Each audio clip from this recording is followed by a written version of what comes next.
الحمد للہ الذی نزل الفرقان نصلی و نسلم علی سید الانس والجان۔ قرآن حکیم کلاس میں آج ہم انشاءاللہ سورۃ الانعام کی آیت نمبر 68 تا 70 کو سمجھیں گے۔ قرآن حکیم کلاس کے طلبہ و طالبات گزشتہ نشست میں اس طرف توجہ دلوائی گئی کہ جو ہستی خشکی اور سمندروں کے مشکل ترین سفروں میں تمہیں نجات دے سکتی ہے نا، وہ ہستی تمہیں کسی بھی قسم کے عذاب میں مبتلا کرنے کی پوری قدرت رکھتی ہے۔ پھر اس حوالے سے عذاب الہی کی 3 اقسام کی وضاحت کی گئی۔ اوپر سے تمہیں کسی عذاب میں مبتلا کر دے، نیچے سے کسی عذاب میں مبتلا کر دے، یا تمہیں آپس میں لڑا دے، یعنی اندرونی اور داخلی انتشار میں مبتلا کر دے۔ پھر تمہاری اپنی صلاحیتیں اور قوتیں کفار کے خلاف استعمال ہونے کی بجائے ایک دوسرے کے خلاف استعمال ہونے لگیں۔ یوں اللہ تعالیٰ نے ان کو مختلف طریقوں سے سمجھانے کی کوشش کی، لیکن وہ ہیں کہ قرآن کو جھٹلاتے ہی رہے۔ تو ان سے کہا گیا کہ وقت مقررہ پر جب عذاب آ جائے گا نا، تو تمہیں معلوم ہو جائے گا کہ حضور صلی اللہ علیہ وسلم جو کچھ فرما رہے ہیں وہ سب کچھ حق اور سچ تھا۔ وہ لوگ جن کو ہر طرح سے سمجھا دیا گیا لیکن وہ اللہ کی آیات کو جھٹلانے اور ان کا مذاق اڑانے پر قائم رہے، ایسے لوگوں کے لیے اگلی آیت میں ضروری اور اہم ہدایات دی جا رہی ہیں۔ وَإِذَا رَأَيْتَ الَّذِينَ يَخُوضُونَ فِي آيَاتِنَا، اور جب آپ ایسے لوگوں کو دیکھیں جو ہماری آیات میں عیب جوئی کر رہے ہیں، یعنی وہ لوگ جو ہماری آیات میں دخل اندازی صرف اس مقصد کے لیے کر رہے ہیں تاکہ پھر ہم اس کی تکذیب کریں گے اور اس کا مذاق اڑائیں گے، تو ایسے لوگوں کے بارے میں حکم سنیے، فَأَعْرِضْ عَنْهُمْ، تو آپ ان سے کنارہ کشی اختیار کیجئے۔ یہی حکم سورۃ النساء کی آیت نمبر 140 میں بھی ہم پڑھ چکے ہیں کہ اذا سمعتم آیات اللہ یکفر بها ویستہزأ بها، کہ جب تم سنو کہ اللہ کی آیات کے ساتھ کفر کیا جا رہا ہے اور ان کا مذاق اڑایا جا رہا ہے، تو فلا تقعدوا معهم حتى يخوضوا في حدیث غیری، تو ان کے ساتھ مت بیٹھو یہاں تک کہ وہ کسی اور بات میں مشغول ہو جائیں۔ تو ایسی جگہ سے احتجاجاً اٹھ کر چلے آنا چاہیے، جبکہ ہم اللہ کے احکام کے خلاف معاہدے کر کے چلے آتے ہیں۔ اللہ فرماتے ہیں اگر تم اٹھ کر نہ آئے تو انکم اذا مثلہم، تم بھی انہی کی طرح ہو جاؤ گے، یعنی کہنے کو تو مسلمان ہیں لیکن سوچ فکر اور تہذیب ساری کفار جیسی۔ ہم تو علامہ اقبال کے اس شعر کی تصویر بنے ہوئے ہیں کہ وضع میں تم ہو نصارہ تو تمدن میں ہنود، یہ مسلمان ہیں جنہیں دیکھ کر شرمائیں یہود۔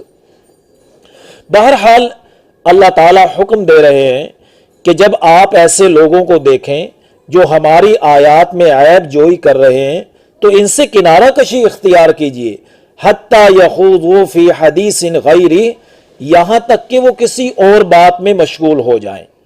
یعنی اگر اللہ کی آیات یعنی دین اسلام کے اصولوں کا مذاق اڑانے کے علاوہ کوئی اور گفتگو ہو رہی ہو، پھر ان کی مجلس میں بیٹھ کر ان سے گفتگو ہو سکتی ہے۔ اچھا، یہ تو میرا گفتگو کا انٹرنیشنل انداز تھا۔ اب ذرا نچلی سطح پہ لو لیول پر آئیں کہ ہماری بعض مجالس، ہمارے گیٹ ٹو گیدر ایسے ہوتے ہیں جن میں دین اسلام کے اصول توڑے جاتے ہیں۔ مثلا شادی کے تقریبات میں میوزک کا استعمال یا مرد و خواتین کے مشترکہ پروگرام، تو ایسے میوزیکل تقریبات میں یا مشترکہ پروگرام میں ہرگز نہ بیٹھیں، اور بالخصوص وہ لوگ جو اہل علم ہیں جن کی پہچان ہی دین اسلام ہے، وہ ایسی مجالس و تقاریب میں ہرگز شرکت نہ کریں۔ آگے فرمایا وَإِمَّا يُنْسِيَنَّكَ الشَّيْطَانُ فَلَا تَقْعُدْ بَعْدَ الذِّكْرَىٰ مَعَ الْقَوْمِ الظَّالِمِينَ، اور اگر تجھے شیطان بھلا دے تو یہ حکم یاد آنے کے بعد ظالم قوم کے ساتھ مت بیٹھنا۔ یعنی آپ کسی مجلس یا تقریب میں جا رہے ہیں جس کے بارے میں آپ کو کچھ اندازہ نہیں تھا، لیکن جب شریک ہوئے تو اندازہ ہو گیا کہ یہ تو اللہ کی آیات کا مذاق اڑا رہے ہیں، تو وہاں سے احتجاجاً اٹھ کر چلے آئیں۔ لوگ اپنے مفاد کے لیے واک آؤٹ کرتے ہیں نا، جبکہ حقیقی مسلمان دین اسلام کے اصولوں کی خاطر واک آؤٹ کرتا ہے۔ آگے فرمایا وَمَا عَلَى الَّذِينَ يَتَّقُونَ مِنْ حِسَابِهِمْ مِنْ شَيْءٍ، جو لوگ ان احکام کی نافرمانی سے بچتے ہیں ان پر ان کفار اور نافرمان لوگوں کے حساب کی ذمہ داری نہیں ہے۔ یعنی وہ جو اللہ کی آیات کا مذاق اڑا رہے ہیں، اللہ کے احکام کے باغی بنے ہوئے ہیں، ان کا وبال تو انہی پر پڑے گا۔ لیکن ہاں، اہل ایمان اور اہل اسلام کی ذمہ داری یہ ہے کہ وَلَٰكِنْ ذِكْرَىٰ لَعَلَّهُمْ يَتَّقُونَ، لیکن نصیحت کر دینا ان کی ذمہ داری ہے، شاید کہ وہ بھی نافرمانی سے بچنے لگ جائیں۔ تو اہل اسلام کو اپنی ذمہ داری تو ادا کرنی ہے۔ آگے فرمایا وَذَرِ الَّذِينَ اتَّخَذُوا دِينَهُمْ لَعِبًا وَلَهْوًا، اور آپ صلی اللہ علیہ وسلم ان لوگوں کو چھوڑ دو جنہوں نے اپنے دین کو کھیل اور تماشا بنا لیا ہے۔ اس کے دو مفہوم ہو سکتے ہیں۔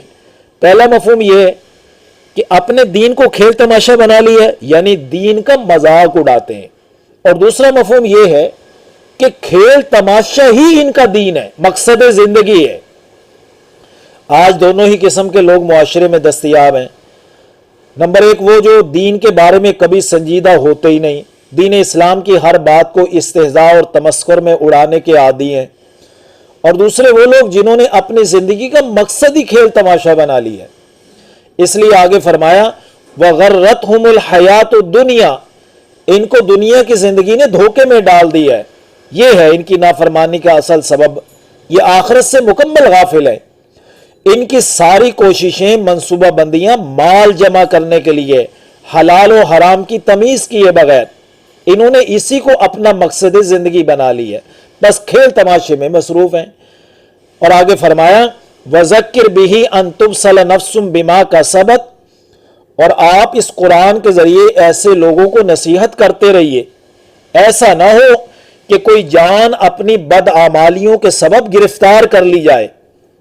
یعنی اگر یہ اس روش سے باز نہ آئے تو بدعمالیوں کے جال میں پھنس جائیں گے، گرفتار کر لیے جائیں گے، اور جب یہ گرفتار کر لیے گئے تو لَيْسَ لَهَا مِن دُونِ اللَّهِ وَلِيٌّ وَلَا شَفِيعٌ، تو اللہ کے سوا ان کا کوئی حمایتی اور سفارشی نہ ہوگا۔ یاد رہے دن قیامت جو انبیاء اور صالحین شفاعت کریں گے ان کی کچھ شرائط اور کچھ حدود، لیمٹس ہیں۔ ان شرائط اور حدود و قیود کے بغیر مطلق شفاعت کا تصور ایمان بالآخرت کی نفی کے مترادف ہے۔ آگے فرمایا وَإِن تَعْدِلْ كُلَّ عَدْلٍ لَا يُؤْخَذْ مِنْهَا، اور اگر وہ رہائی حاصل کرنے کے لیے بدلے میں ساری قسم کے بدلے دے دے تو اس سے قبول نہ کیا جائے گا۔ یعنی ایسے لوگوں کا نہ کوئی حمایتی ہوگا، نہ کوئی سفارشی ہوگا، اور نہ ہی کسی قسم کا مال کا بدلہ قبول کر کے اسے رہا کیا جائے گا، بلکہ وہ دردناک عذاب میں مبتلا رہے گا۔ اس لیے آگے فرما رہے ہیں اولئک الذین ابسلوا بما کسبوا، یہی وہ لوگ ہیں جو اپنی بدعمالیوں کی وجہ سے سزا میں گرفتار کیے جا چکے ہیں۔ لہم شراب حمیم وعذاب علیم بما یکفرون، ان کے لیے شدید کھولتا ہوا پانی ہے اور دردناک عذاب ہے ان کے کفر کے بدلے۔ ذرا غور تو کیجئے، بری مجالس، گیٹ ٹو گیدر اور بری صحبتیں اور تعلقات کا انجام کتنا بھیانک ہے۔ آج ہم نے اس حوالے سے نہ اپنا کبھی جائزہ لیا ہے اور نہ کبھی اپنی اولاد کا جائزہ لیا ہے، اور آج ہمارا ساتھی اور مجلس موبائل بھی تو ہے جو ہمارے ذہنوں میں اسلام خلاف فلسفے اور نظریات اور تہذیب بھر رہا ہے، لیکن ہمیں مجلس سے کنارہ کشی اختیار کرنے کے لیے قطعاً تیار ہیں ہی نہیں۔ اللہ تعالی ہمیں اس حکم پر پوری طرح عمل پیرا ہونے کی توفیق نصیب فرمائے، آمین یا رب العالمین۔